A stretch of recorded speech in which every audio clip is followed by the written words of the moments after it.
పిల్లలు మరి ముఖ్యంగా వాళ్ళు స్కూల్కి వెళ్ళే పిల్లల్లో కూడా చాలామందిలో బద్ధకం ఉంటుంది.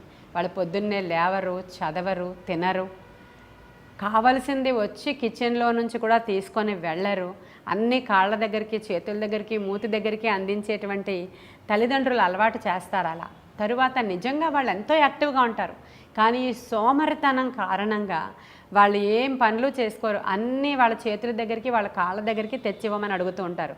అలా గ్రాడ్యువల్గా వాళ్ళకి సోమరితనం అనే దురాత్మ వాళ్ళల్లో ఎంటర్ అయిపోద్ది. వాళ్ళు ఎప్పుడు పడుకుంటారో, ఎప్పుడు లేస్తారో, అసలు ఏం తింటారో, ఏం పని చేసుకుంటారో మినిమం చేసుకోవాల్సింది కూడా ఆ పిల్లలకు అలవాటు చేయకుండా, చేసుకోకుండా వాళ్ళని బద్ధకస్తులుగా తల్లిదండ్రులు మారుస్తారు. పిల్లలు కూడా మారిపోతున్న సమయం. ఫోన్ పట్టుకొని ఎక్కడ కూర్చున్న వాళ్ళు అక్కడే ఉండిపోతున్నారు. టీవీ ముందర ఎక్కడ కూర్చున్న వాళ్ళు అక్కడే ఉండిపోతారు.